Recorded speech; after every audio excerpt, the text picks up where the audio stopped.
All right, we're live. What's up, everyone? Welcome back to the No Cat Space post game show.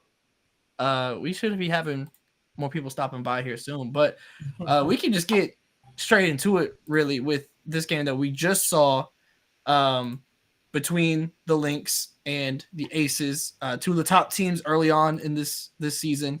In the W2, probably the top two MVP candidates. I think that's pretty safe to say going into this game between Napheesa Collier and A'ja Wilson.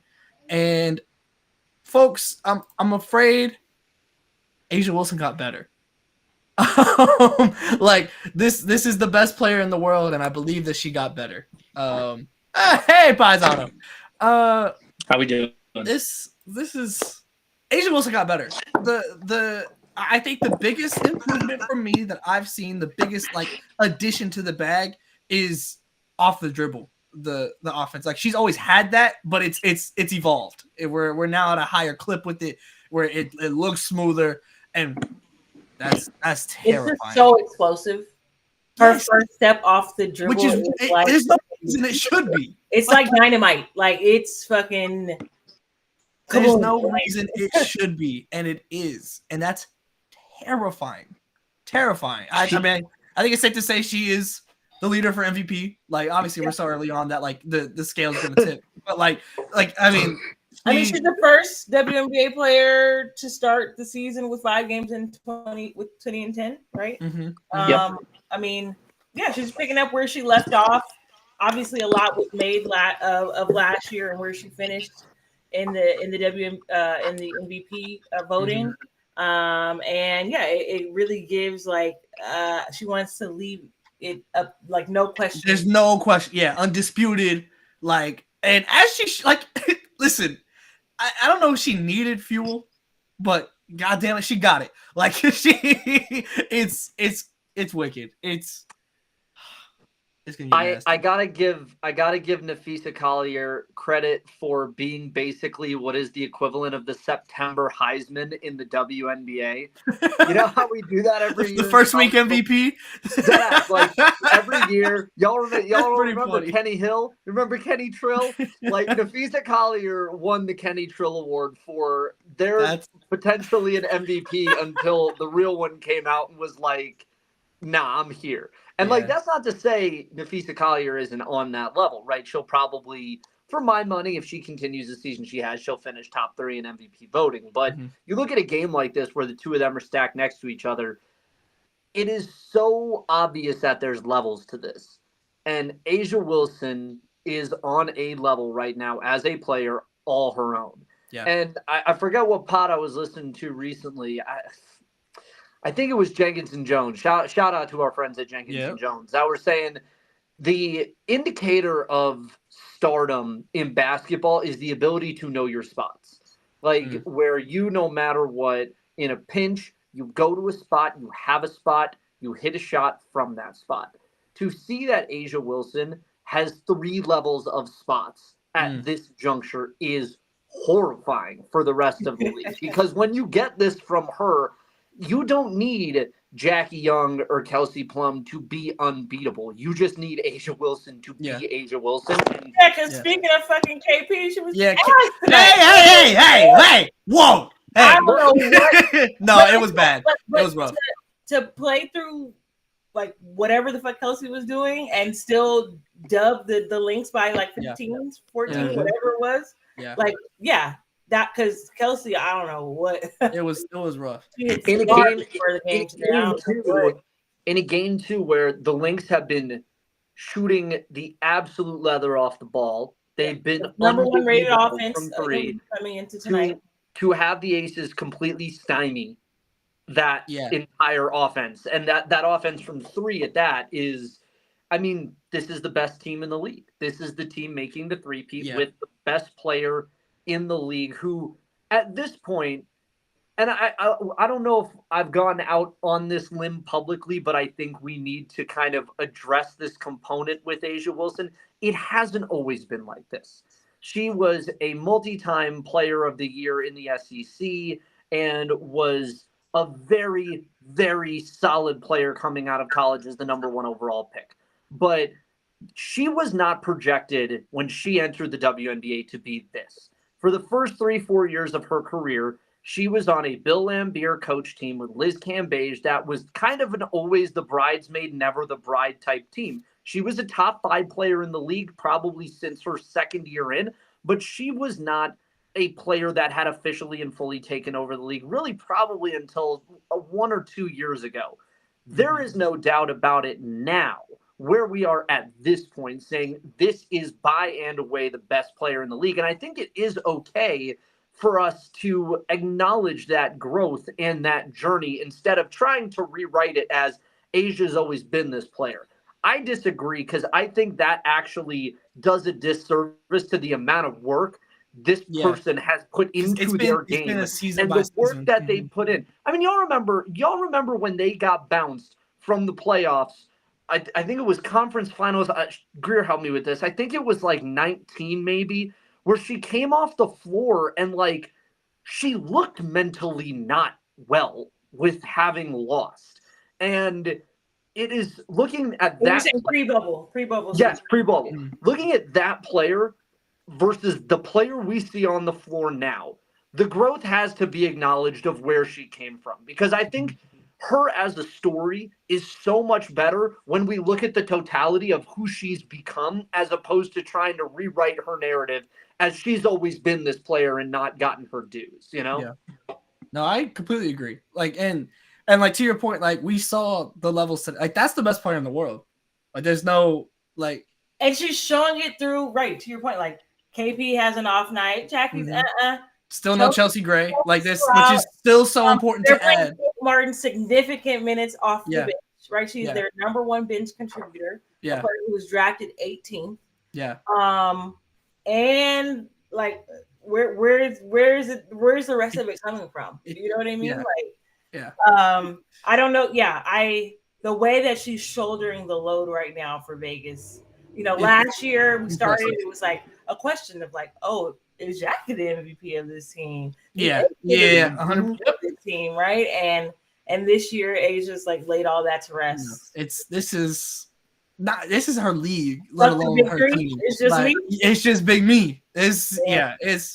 And like what's crazy is that like I don't think Fee played bad today. Like they were battling. Fee had a very, very good game. You know, and it just doesn't matter because A'ja Wilson is the best player in the world and played like it. You know, and like that's where those levels come in. And we had talked about it in the cap or no cap episode.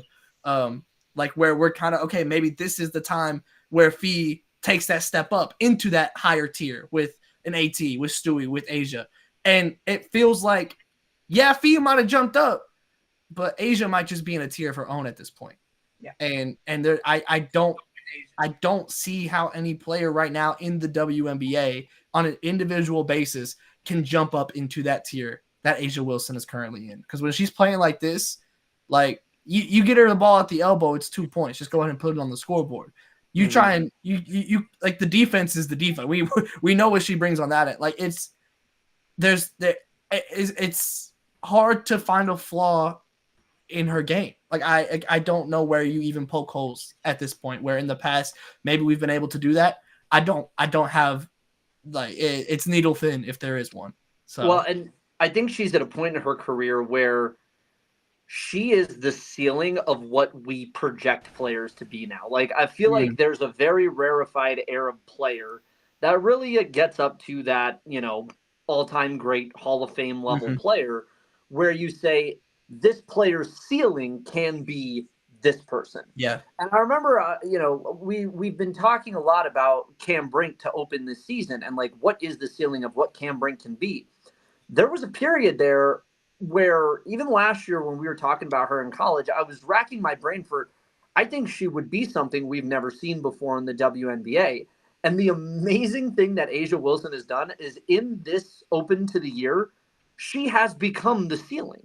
Like, what is Cam Brink at her absolute best in this league? It's A'ja Wilson. It's not a totally different thing we've seen that's never been seen before. And I think that's what's so impressive with A'ja is A'ja has become that never before seen thing that we haven't seen before. You know, that in itself is just it's a testament to what kind of player she's turned herself into, man. I mean, we are witnessing. What is it? What was the Braun thing? We are all witnesses. We are witnesses. Yeah. We are all witnesses. Yeah. No, I mean we are. For you guys, kind of on the flip side of it, to talk about the Lynx a little bit. Obviously, I think they had blown expectations out of the water early on in the season for how they started.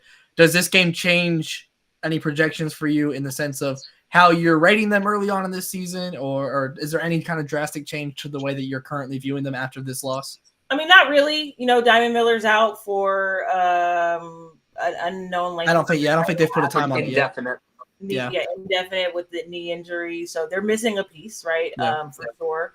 I think somebody they expected to contribute heavily this year in her second season in the W. So, not really. McBride kind of got like Smith probably had her worst game so far. But okay, you're telling me she's playing against Asia Wilson, right? I'm just right. That's just right for sure. So no, I thought Minnesota did some interesting things tonight. They got forgive me, I do not know how to say her name. Zalacini or whatever. Yeah, they unlocked her for the first time this season. They unlocked her.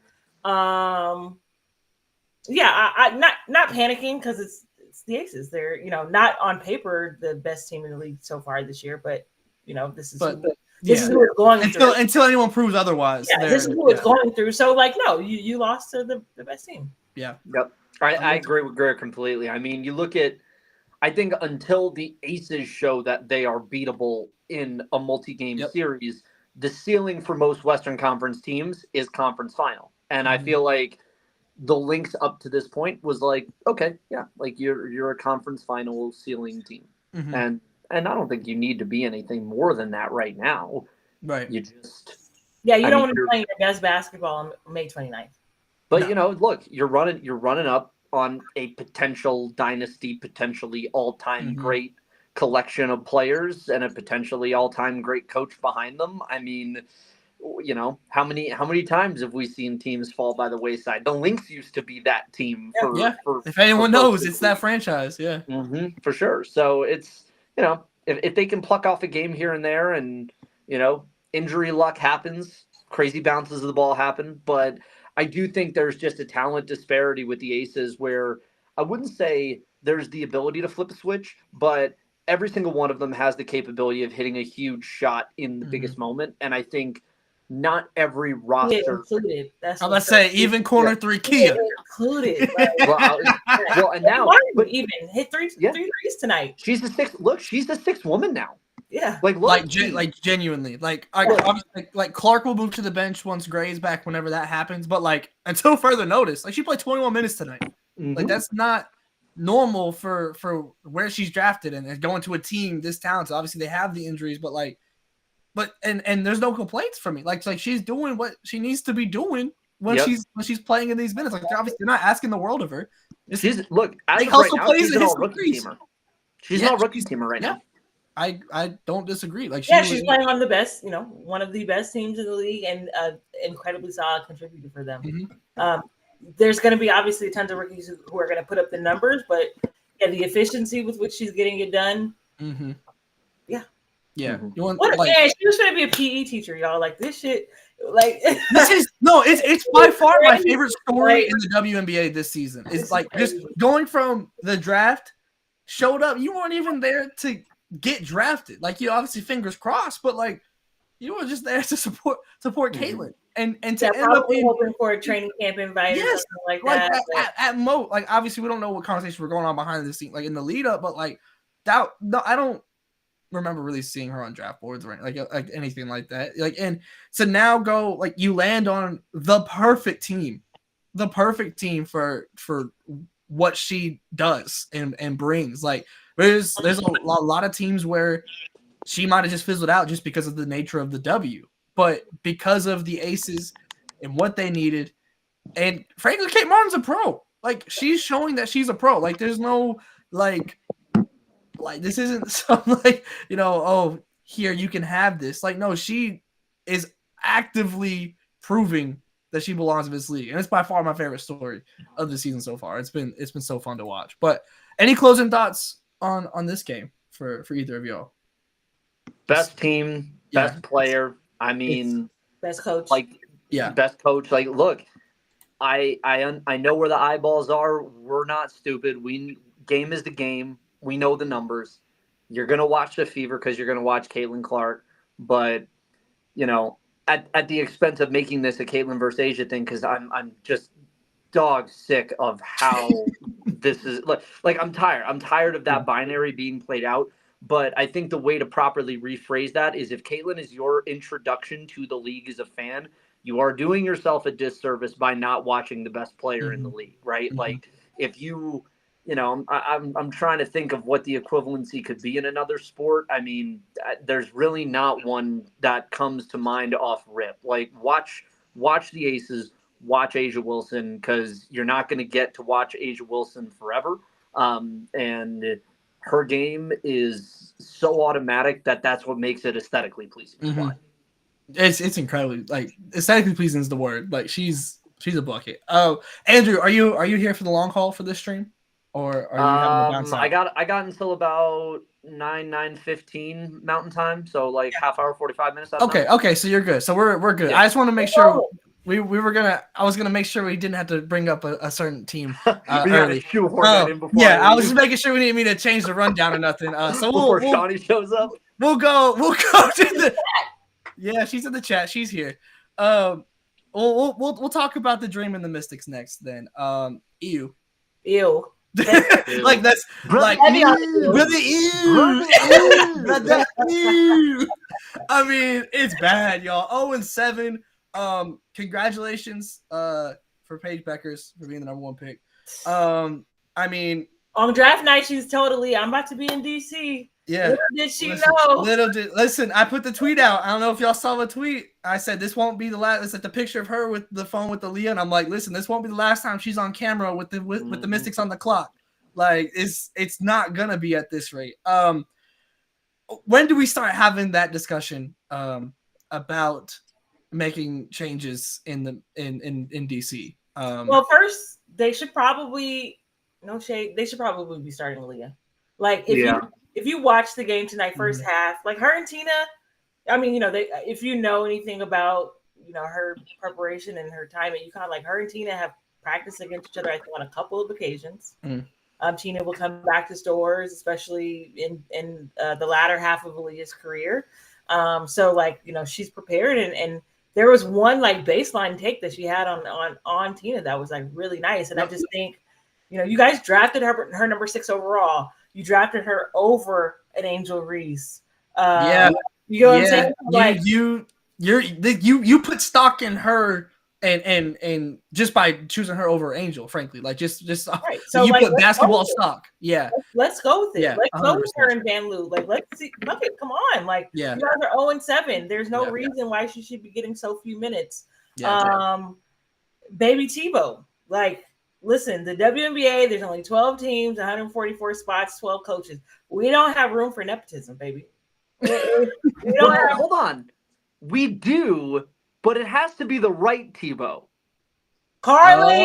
Carly! Look at the phone! That's so funny, Andrew, that you bring that up because I've wondered that. Loki, I have serious. I know Eric was an assistant under his dad for a while, but that is a really, really good point. And it just Eric Tebow is Kendall Roy. Upward, and it's not fair. He's Kendall Roy. Man. He's the eldest boy, and Carly is Shiv, but cool. And that's not to say that Blake is Tom Wamskins, because Blake is don't Blake, if you're watching, we love you. Carly, we love you. Fairfield, big fans on the No Cap Space pod. But it feels like we need a little bit of a Logan Roy moment from Papa Mike. I know. I think we might need an I love you, but you're not serious people. Yeah. We need Bohr on the floor to decide the Mystics' next head coach. I want Bohr on the floor. At this point, I'm with you, Greer. Experiment. You're not going anywhere. You're not going to the playoffs. Put Aaliyah in. Mess around with your rotations. Do spaghetti at the wall stuff. To 100%. figure out what you have. Because if you are fully committed to the tank and you are intending. I don't got a damn choice. He is like that. Yeah. Forget a tank commander, bro. Like Eric's General George Patton right now, dog. That man is leading the charge through the freaking forests of Belgium right now. Pat on a tank like he's Michael Dukakis. My old people will understand that reference. My palms wonks. Look at the YouTube analytics. Yeah, I got too jacked up. 5 to 65. Hey, 56 plus for the target audience. Yeah. No, if you're gonna commit to the tank, figure out what you have. Yeah, and that's kind of my biggest thing is like figure out exactly what you've got, and then you can decide who you want to have and keep on this roster. Van Loo's pretty fun. In a situation like what Indiana's in right now. Yeah. When you get a player like Paige and the first 2 weeks look like absolute shit because you waited until, you know what I mean? Like, let this be a lesson right now. Let this be a lesson and do something right finally, Eric. Mm-hmm. Well, and I touched on it in 5 Out, and we've talked about it in chat about the short off season between college and pros. NoCapSpace.substack.com, by the way, if you want to see It's in the description, don't worry. It's in the description. But when you look at these college players that come out and go into the draft, they haven't had more than 3 weeks off since the beginning of the college season. Yeah. For all intents and purposes, they're playing 18 months straight. Yeah. And the idea that they're not going to be exhausted is crazy. But B, the idea that they're going to be able to seamlessly transition in with your team, that's on your team to do for your rookie, not the other way around. And that's my problem with the Fever is like, you are trying to do this on the fly when the reality is you should have had the infrastructure in place. And to your point, Greer, that's what you have to do if you're the Mystics is understand that Paige Beckers or whoever you take, if you are committed to tanking for that number 1 pick, you are going to have 3.5 weeks with that player after the NCAA tournament where you're going to be able to get them up to speed for the season. You got to make sure you have all your stuff in a row. And how do we fit this player in versus, you're here. Now what? Yeah. 100%. So Eric, start experimenting. Yeah. Third day out here. The dream. How are we feeling about the dream right now? I am not moved. Again, this is a team they should be. Yeah. Washington was 0-6 coming into this game. They didn't slaughter them. There was a moment. There's a couple moments there I was like, what's going on here? It was a close game. This is the team that traded out of the number 1 pick when they could have drafted Ryan Howard, who's now starring for Atlanta. The dream still just don't do it for me personally. Yeah. I'm with you. Yeah, they lose games that they could win often. They're obviously still without Jordan Canada, who hasn't made her debut for them, who was like a major offseason acquisition. He will immediately slot into the starting lineup. Yeah. So, still a little TBD because they don't have the team that they truly want to have just yet. Yeah. So, I'm not going to go too hard, but I also, if I'm just being totally candid, I don't think Jordan Canada's like that either. Like, I don't think she's like a fortune-changing player either, but let them be optimistic before I rain on their parade. I feel like the game-changing player was supposed to be Alicia Gray. When they got her from the Wings, it was supposed to be we finally have a star guard in the backcourt here. And they've been playing Haley, kind of at guard, at point. She's made a couple good passes. Like I've liked some of her ability that when she backs down in the post and she still got her eyes up, she's made a couple good passes over the last couple games. I still think, and I'm not intending it as a shot, like I still find myself wanting in her game as somebody who's watched her since her freshman year at Stanford as resident Pac-12 guy in the women's basketball Twitter sphere. Like I look, I plant that for the flag proudly. R.I.P. our beloved. But there was a player in there that had game takeover potential, and it was flashed not as often as I would have liked in the college game, but it was there. It was very much there to the point where we were questioning, is this a Tara Vanderveer problem? And I don't want to discount the fact that maybe it might be she's not in the right positions for development in not one but two places where, Tanisha Wright and Atlanta might not be the best place for her to be in a position to succeed. We don't know what's going on in the, with players and in the locker room in that sense. But I feel like that is your X factor player where you just need a little more out of her until you get Jordan Canada back into the lineup. Now, the problem with the Dream that I have, though, is I feel like they're too talented for this shit. Like it's yeah. I feel like they have talent, but I feel like they have a bunch of like players.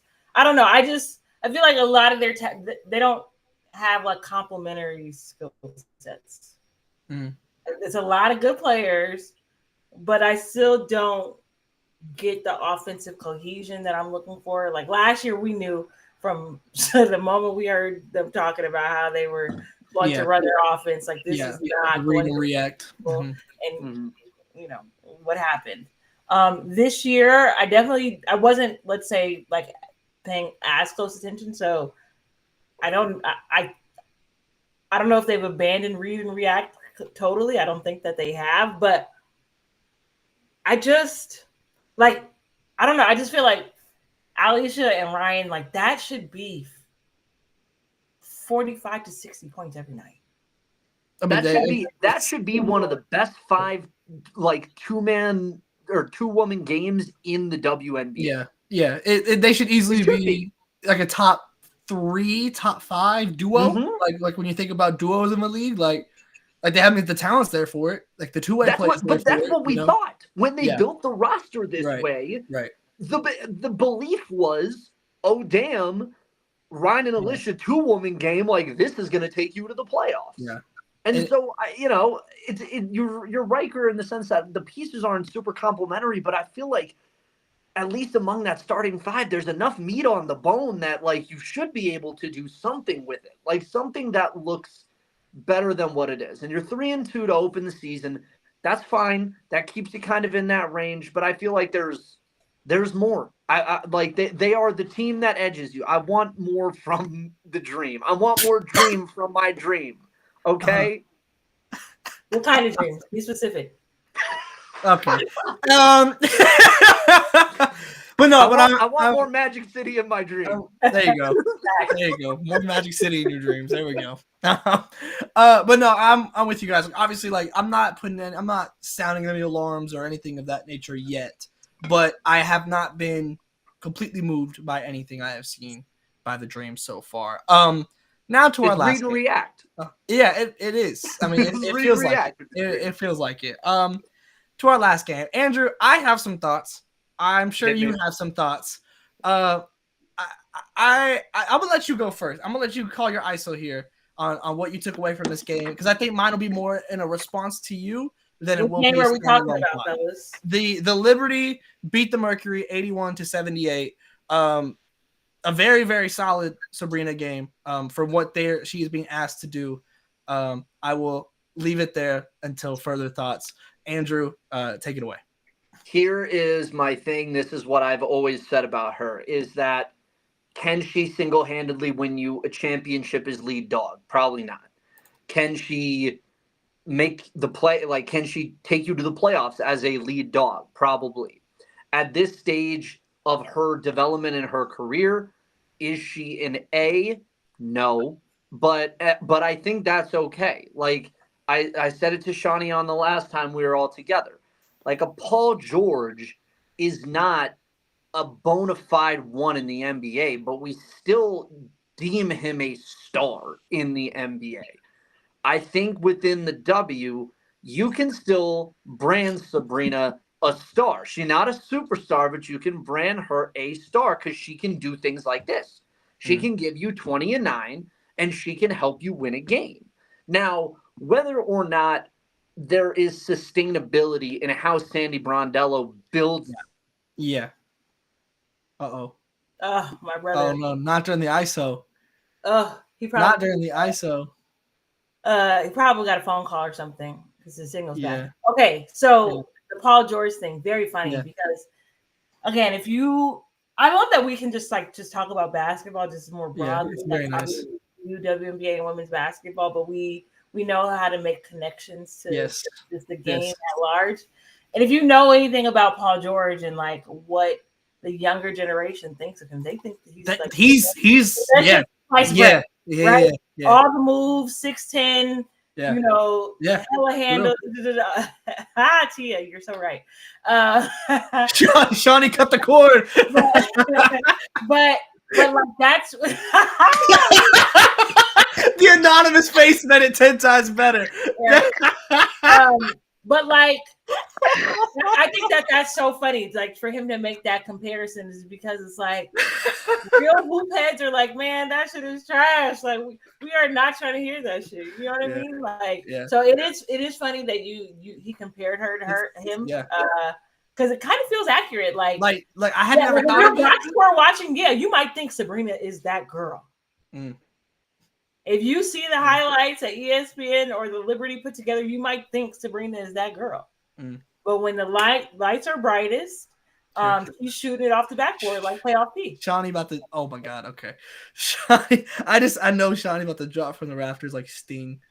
Okay. So let me just say, I need this Abby to show because I am in fact hating. However, part of being an ethical hater is being tapped in and having as much information as you can. So I've been watching Sabrina very closely in order to hate. Now, what I'm seeing from the Liberty is they are still structuring their offense to try and make her feel like a special girl, even though she is not her. Mm-hmm. We heard Walt Hopkins, he died for the sins of this team in saying that she was slow-footed and struggles with athletic guards. So what she's doing now, she's got great stamina. I'll give her that because she has to come off 25 screens to get her shot off. And the more shots she takes, the worse the team looks. So yes, she's getting 20 points, but at what cost? Because this Mercury team that they just beat does not have Brittany Griner. So you have Jonquel Jones, a former MVP and franchise player, while we're like arguing whether Sabrina's a tweener or what. Jonquel is a certifiable, stamped MVP. Mm-hmm. She should have been eating this game. But you're letting Sabrina cook, and you're running elevator screens, and you're making up screens to get her, and she's doing her thing. She's just running around the court and coming off and doing her thing. And that's not how you win basketball. So I think she is a great role player. I think if she would just acknowledge that and we stop trying to push her as this special girl, because you're a number one pick. So to me, what Andrew is saying, I understand. Am I echoing? No, you're okay. You're good. Okay. Thanks like what he's saying, our listeners. Yes, guys, like I want y'all to hear this hate. It's imperative that this gets out as cleanly as possible to the masses. But like what he's saying about, like a Paul George and this, that, the third, like that would be fine if she wasn't a number one pick. Because to me, that comes with certain expectations. And we know who's being held to certain expectations and who's not. Okay, so I was going to actually take a shot at Charlie Collier, but we can pivot. Oh my God. Charlie Collier's hitting the 50 Cent right now. What you say me for? What you I mean, we keep it a buck. That was a down year, and that was a year where she did what she needed to do and was rewarded for that. So, but with Caitlin, right? Everybody wants to nitpick on what she's doing in this, that, the third as the number one pick, but we just saw she's being face guarded off the bus. And what was I yelling about all year last year with Sabrina? Everyone kept going under the screens because what she did was create space by shooting over her screener. So I'll give her that. Super deep, yeah. Yes. So she extended her range to create more space because she can't do it off the dribble. She can't do it off a fade. She's not that tall. Yeah. So now we're seeing people slack off on defense with her, and she capitalizes off of it. Whereas Caitlin, bro, she's getting traps and screens. We're getting defense that we ain't seen till playoffs. So that's where the difference when we're talking about number one picks. Because I saw somebody tweet today and somebody tagged me in it Caitlin should mirror her game after Sabrina. I was like, why would she do that when she's already better? Already. That easily. Because to still have 30 points with the defense you're seeing, while Sabrina has everything like kind of handed to her with this offense, where they're like, Stewie is not a screener, bro. Like, come on. No. Well, let's really just think about this. You have Jonquel Jones and Brianna Stewart out there setting screens. Like, come on, dog. So to me, this was a loss for the Liberty because that's a crazy pivot. That's a crazy pivot. There's no way you just in conclusion by putting an L in their win-loss record. That was crazy. We can have moral victories. We can have moral losses. Sure. I see nothing wrong. I too would like Mercury to have another W in that column. Oh my goodness. I see that scored 47 points the night before. You're letting Sabrina go. Like, man, y'all beat them by, what was it, 81-78? Like, 3 points. Come on, dog. 81-78. I will say, I do agree with a lot of what you're saying. Because several of the points you made were what I was going to make in response to Andrew. One, Jonquel, like, the fourth quarter, I think she scored 10 of her 20 all in the fourth quarter. Thank you. Like that, you know, like that's like kind of what we've been asking. And like, I'm not even honestly 100% sure how much of that is her not, you know, being asked to do those things, you know, or what the exact reasoning behind it is. But like, this is the production that we've been asking for when it comes to Jonquel Jones and asserting herself in games. And like, no disrespect, but you're playing against Natasha Mack, who is like, just like, this isn't Brittany Griner. This isn't Rebecca Allen, even. Like, you're missing both of them, you know? So, like, this is, like, I mean, but honest, like, the defense that they bring, like, this is the, you like, want Rebecca Allen down there, man? well, I ain't saying down there banging, but, like, what I'm thinking is, if you can just, like, this is what we want to see. You know, this is the certain level of assertiveness. Rebecca Allen is pissed she missed this game, too, by the way. Oh, you know it, 100%. And I know nobody's more mad. The only person more mad than Rebecca Allen is Shawty. But yeah, it's like, this is like, I want to see Jonquel do this against like the bigs of the league, you know, and like, cause Jonquel is one of the bigs in the league whenever she's playing like to her MVP caliber level that we've been able to see her at. So I just want to see the consistency in this production, because what she was able to do in that fourth quarter today is exactly what you want to see. Now, my other point, back to Sabrina. The other point that I had is what she did and produced in what she's being asked to do, and it worked. However, I don't think that is maximizing this team, because like you said, Stewie is not a screener. That's Stewie. That's Stewie. You know, like that's Stewie. Like I don't know how else to say it. That's Stewie. And one name, and it's not even her first name. That's how you know. That's Stewie. You know, but the biggest thing that I can't comprehend with the system that they're running in is, why is Sloot out there? Like what are you asking Sloot to do in this system? I'm not saying that I think that Sloot needs to hang it up or shouldn't be on a team, but like within this system, I knew that was coming. I knew that's why I was getting ahead of it. I was getting ahead of it because I knew where you were going to take it. But like, what do you? You're just kind of asking her to be a spot up shooter, and that's not maximizing Courtney Vanders. That's not what you're wanting her to do. It feels like her whole role is, if she brings the ball up, is just to give it to Sabrina, so then Sabrina can. After the way that their season ended last year, and I know that they got to the finals and stuff like that, but I don't even know how the front office could like look at that team and say like, and just run it back. Bring back this starting back. Well, and they lost pieces. They lost more than they added. This like with Marine, with Dolson, like you lost more pieces than you added to this team. Don't you dare even. And Han, of course. So like. Don't piss me off. Like for me, it's like if Sloot's just gonna be standing there on the offensive end and you're not maximizing her, why is Kayla Thornton not in? Like, at least get some defense. You know what I mean? Like, that's what I don't understand. Where it's like, yes, this worked. Yes, Sabrina produced today. But in the grand scheme of winning a championship, I don't think that this is the system that works it, because you're not maximizing your Batmans. You got several of them. You're not maximizing your Robins and Sloot. Like your Alfreds aren't getting maximized. It doesn't make sense to me that this is the system. Hey, they got the penguin out there scoring. I just at this point, like, yeah, like obviously, like Sabrina, like had a good game today, like absolute, like, but and that is what, like, she succeeded in the position she was put in today.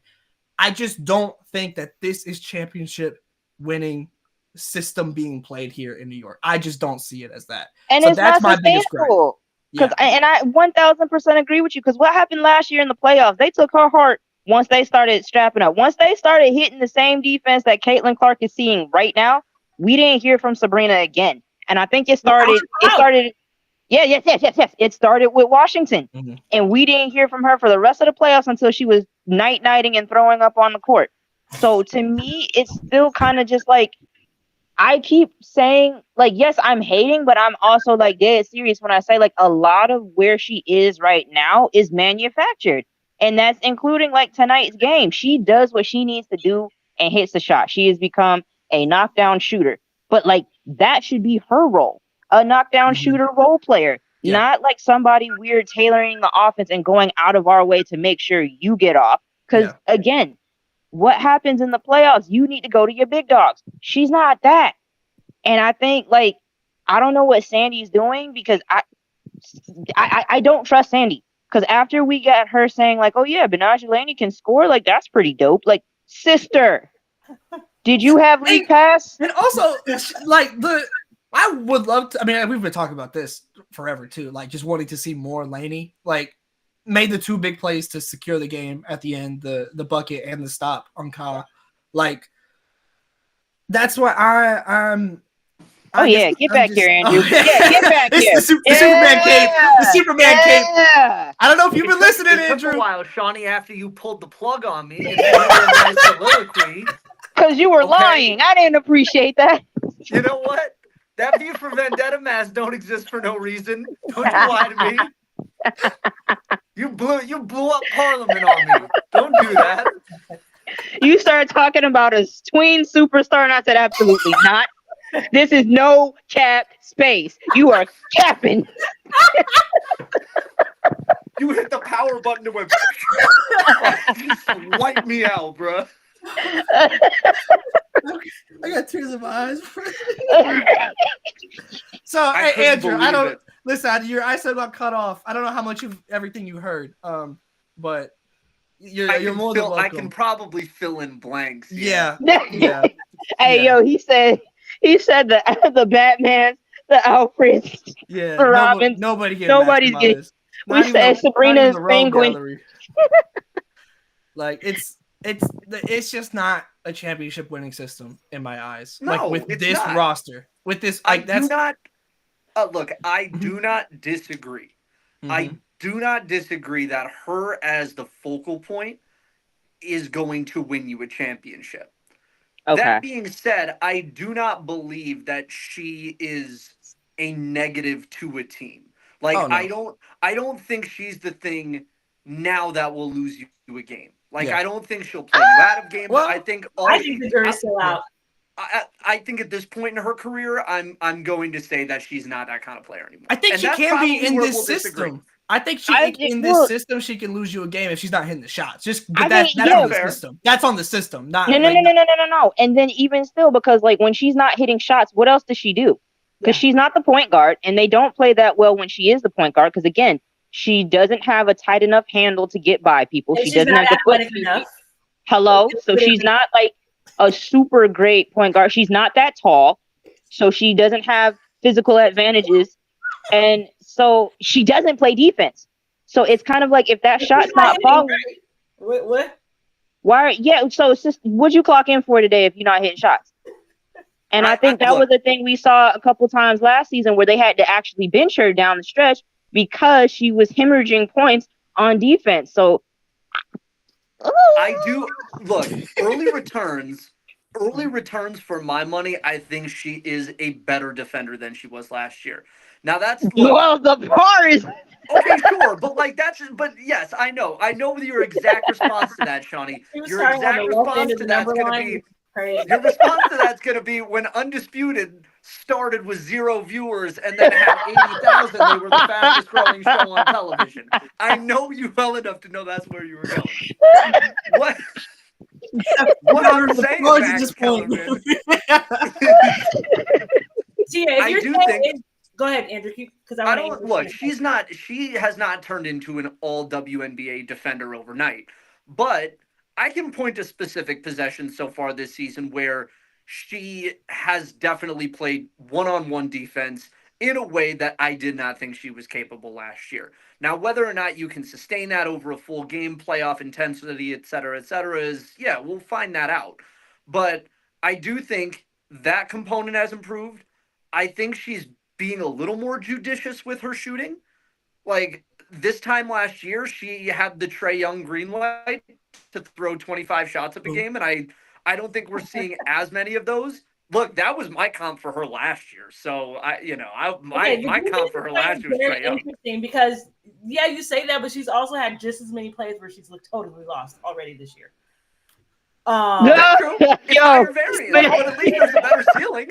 Yeah, and Tia asks, "Is Sabrina the female JJ Redick?" If you're talking about the same JJ Redick that's in the running to be the Lakers coach, absolutely.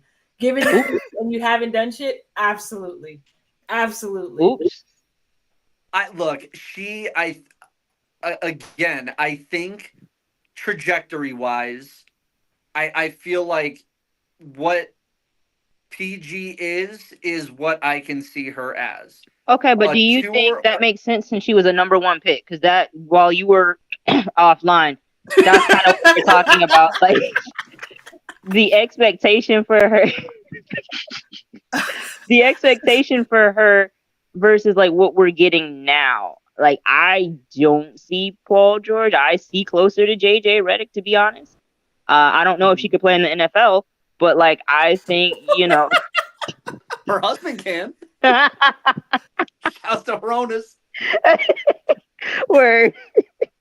But like I just think given the expectation of what she's supposed to be or what we were told she was and what she kind of showed in Oregon, like Paul George, you can't be no Paul George. You supposed to be Caitlin. Yeah. Paul George didn't even have a signature. Reasonable. So let's keep going with that comp then. Paul George doesn't even have a signature shoe anymore. I like it. So 4 or 5 years now, that part's wrapped up. Here's where that comp diverges because y'all can't hate her, but those shoes are hot. No, the twos. Listen, she hasn't missed the shoe yet. Like, those shoes will and Paul George's were pretty cold too. So like, If I them know purple you ones, I know you're dying inside, but you know those shoes are cool. I was getting ready to say if her purple joints go missing, understand it's this heavy. The same mask on and everything. Oh my God, yeah. Shawnee, are you the SpongeBob hall monitor meme? When you said last year we need to find who took those shoes with from the wanted bag, poster in the back. Was it you? Were you the one who had those shoes the whole damn time? Don't sell me that short because I would have done a mass recall. There is iodine poisoning in these shoes. Bring them all back. You'd have had a Boston Tea Party with those shoes. Exactly. Jumping in New York Harbor. What is she? Those shoes would have been gone in mass. Don't sell me short. All I know is I'm wearing the hell out of those shoes. Yeah, Ben might got some too. Y'all not getting anywhere real quick. You're not going places so fast. Lightning quick. My only pushback will be this. We've seen time and time again in this league that players do not hit prime until like 27 to 29. And yes, I will level with you on what she was. Was that? Not number 1 picks though. I'm sorry. That's fair. Look, I don't think in terms of living up to the hype of the billing, I don't know if she'll ever get there. However, I do think there is a realm where she can be a star level player, not a superstar level player, but I think there is a realm. Can she get to Kelsey Plum? Can she get to Kelsey Plum? Do you think that if Kelsey Plum had the green light Brondello gives Sabrina, they would be essentially the same player. Because I think if you flip those two and you put Sabrina into Becky's system and made Sabrina play the way Becky wants her to play and gave Kelsey the green light Brondello gives Sabrina, I feel like they would look awfully similar in different uniforms. And I disagree because one, Kelsey Plum already has the green light in her mind. So no, this is not it's not the same. And then two, the skill set to me is still not that, because Kelsey can get 30 off the bounce, off the dribble, off the screen. Like, she's still not a great defender either. So in that regard, I'll give you that. But I would take Kelsey on defense over Sabrina, and it's kind of close, but still, you know, it's still that one hurt to come out. That was like, you had to like burp that one up a little bit. Yeah, like she's not. It's not like light years ahead, but like she's still ahead of her in that regard. So I think like at this point, with Kelsey being a number one, a number one, can you build a team around them? Can you go get another good piece and like have it complement them? Can you have people that complement them? I don't see it for Sabrina. I never will. I think at this stage, Kelsey, you could, if you get her a solid big, you get her like a Natasha Howard or something, run some pick and rolls and blah, blah, blah. It might not be the most fun to watch, but I think you could make a playoff team around Kelsey at this point. I think you could do it with Jackie hold on, because I kind of feel like Benaja is more of a poor man's Jackie Young. So I'm trying, but like Benaja was carrying the Liberty team before the Super Friends got there. So this is all very confusing. It goes back to the point that Sabrina is just not her. Like, I think we're getting away from the main thing here. Let's keep it the main thing. She's not her. The shoes are cool though. Them purple ones is fire. Yeah. You think she goes to the Valkyries? Yeah. Oh, that's when we really gonna see, because she gonna try and pull some weak stuff like, "Oh, I'm coming home, me and my shoes," and then Yo, that's shoes.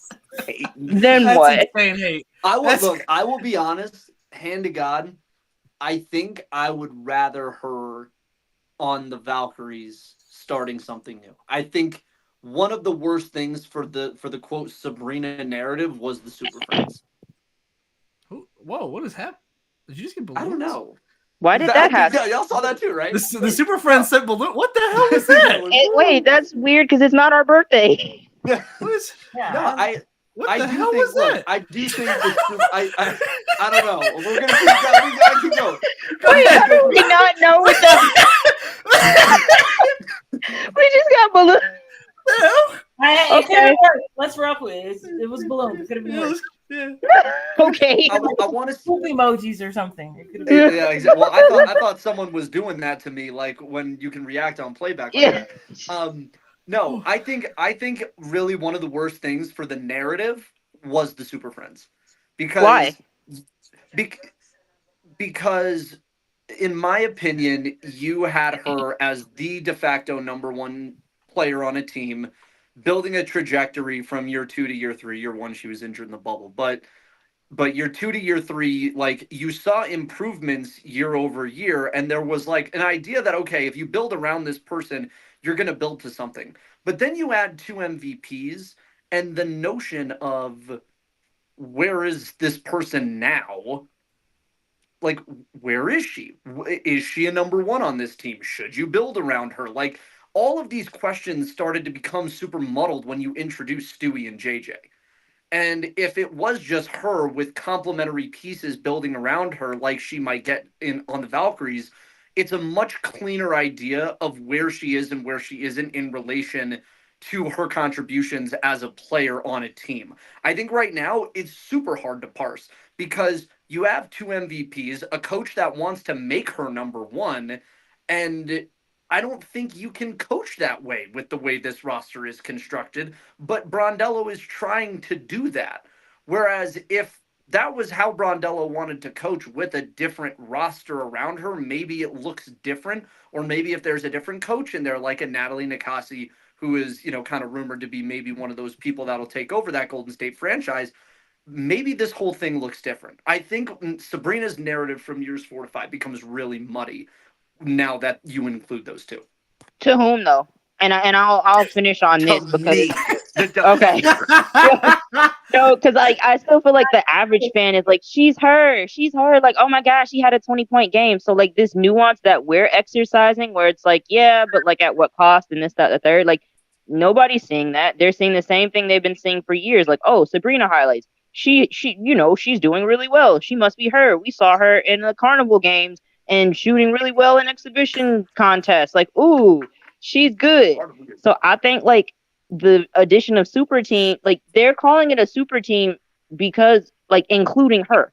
It's not like, oh, Stewie and friends. It's like, oh, it's a big three in New York, and that one of the three is literally Sabrina, and I'm like, okay, sure, but I think the muddiness is which of the three, and I think it's a lot harder. I don't even know that though, Andrew, because the reality is they brought Courtney Vandersloot in free agency too, who's a point guard who doesn't play off the floor but point guard. Yeah, like so, I don't know. All I know is, in my opinion, I think it made all of this. I think made evaluating her tougher. That's my thing. I just think it made evaluating her tougher. 2020 vision. Oh no, yeah, not for me, because I see the same thing, running around that court that I've been seeing the whole time. So I feel you in a sense, but real ones know what's up. My one thing that I will always hold to is on my old Twitter. R.I.P. to the old Twitter. It left with the Pac-12. it left with the Pac-12. Yeah. The Pac-12, my Twitter account, and Bill Walton, man. We said we can't do it anymore. R.I.P. Death comes in threes. Love you, Bill. Oh my gosh. But no, I thought the Brondello hire wasn't a good hire at the start. Look, when you're replacing Walt Hopkins, which R.I.P. Walt Hopkins, but Brondello, it did not feel like Brondello was the right coach to do this with. And they needed a coach that was going to make the pieces work. It doesn't feel like she knows how to make the pieces work in a way that, say, a Becky Hammond is able to make the pieces work. Or even a Cheryl Reeve is able to make the pieces work. I would like to see Sabrina go somewhere where she's the de facto number one with a new coach, add as an older player, and see what that looks like. Because then I feel like, again, I feel like it will be easier. That's all. I feel like it'll be easier to evaluate. All right. Well, to conclude this peacefully, who would have won, Oregon or South Carolina? I'm just kidding. Don't. No.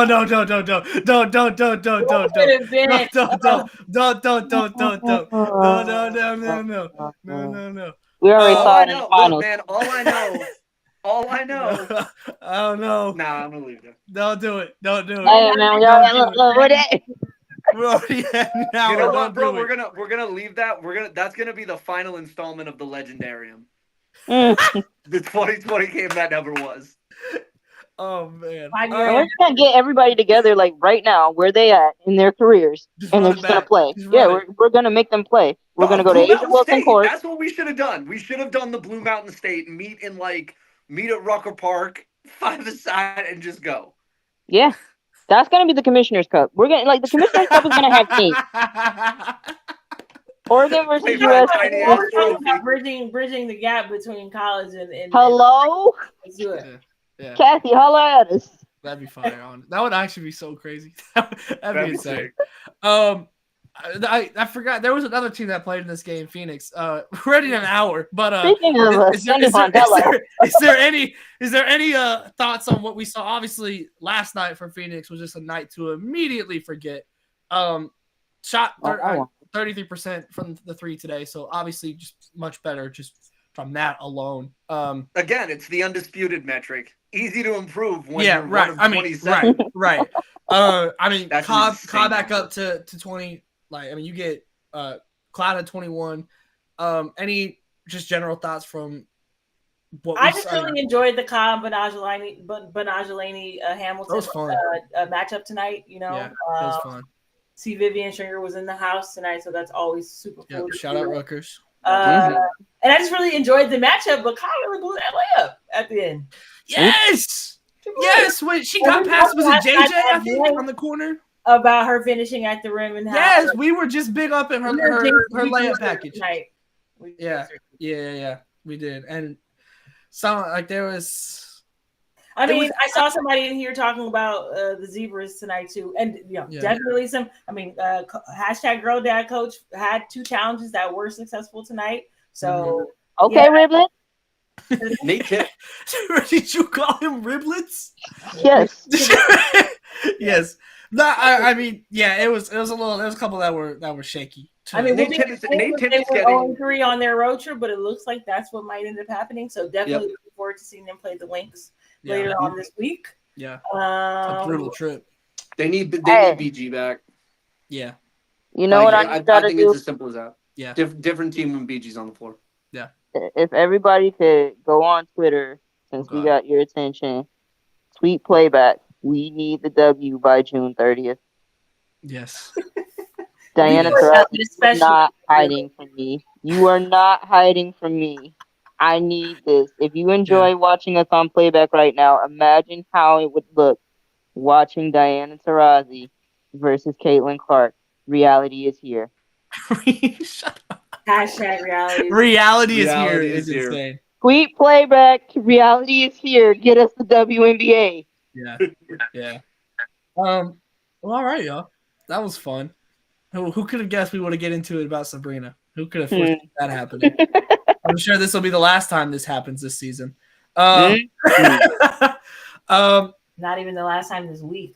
Right. Oh, we're going right back to the chat. Yeah, right. I'll give you all the play-by-play on the timeline.